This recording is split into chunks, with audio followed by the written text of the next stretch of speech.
Hello everyone, welcome to the Ozark Outpost in Dixon, Missouri. This is Germany and the Soviet Union, January 39.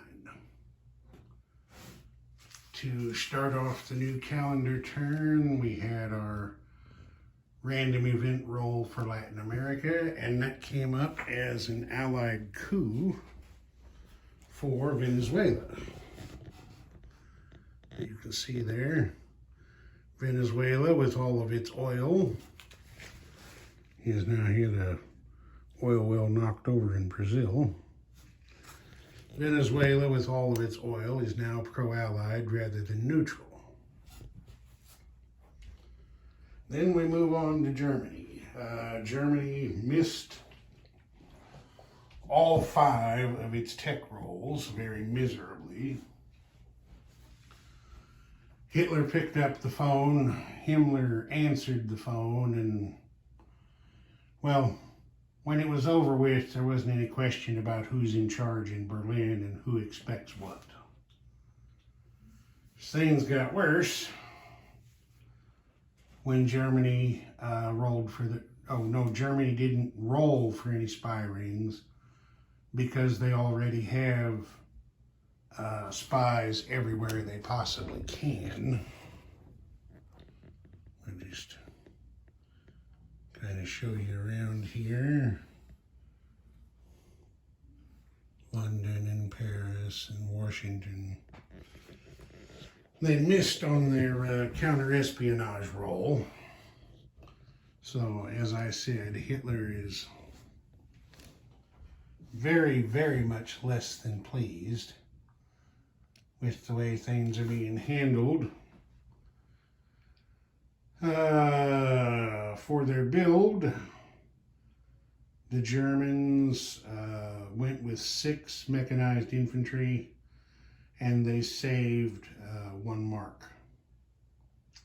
They did not lend-lease anything to General Franco this turn, but it turns out that wasn't necessary, because Franco kicked his boys in the ass and they got into Muriel Valencia and got the job done. As you can see, the Republicans are gone. The nationalists under General Franco control all of Spain proper, so they have won the Civil War. Now, this, of course, you all know means that Germany and Italy both pick up 1 victory point. This also means that every turn for the rest of the game, Germany gets a free Spanish Blue division in Berlin. Being able to get a free infantry every turn, I mean, that's not too bad a deal. It's 3 marks Hitler doesn't have to spend now to have a guy. Germany did not make any non-combat moves. They've left everything the way it was. They're, well, I guess if you want to call them non-combat moves. The Condor legions were repatriated to Germany. I'm not sure what to do about the Condor Air Transport Legion that started the game in Spain, because it wasn't part of Germany's setup. Germany didn't pay for it. It didn't cost them anything. The expansion rules just called for placing it there, so I took it out of play. Now, of course, the fighter that had been there as the Fighting Condor Legion is back in Western Germany, because that was part of Hitler's initial setup. It's not their turn right now, but I did the same thing with the Italian units that had been down in Andalusia there were repatriated to Spain. I think that covers all that. Germany did not spend any oil this turn. They collected their 5. And then they collected their 24 marks. Plus the one they saved will give them 25 to spend next turn. And as you can see, I think you can see fairly well, Hitler's not making any secret about his intentions. He's got his medium panzers here in eastern Germany, along with his mechanized infantry, his commander.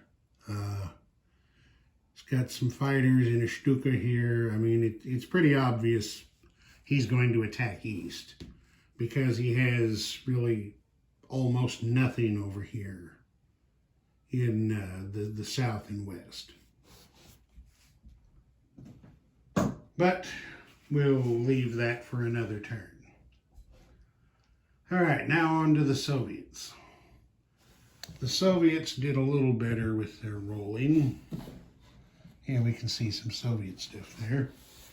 They got stage 2 of heavy armor and heavy bombers, and stage 1 of improved factories. So the Soviets now have 4 technologies at stage 2 to Germany's 1, and 2 at stage 1 to Germany's 3.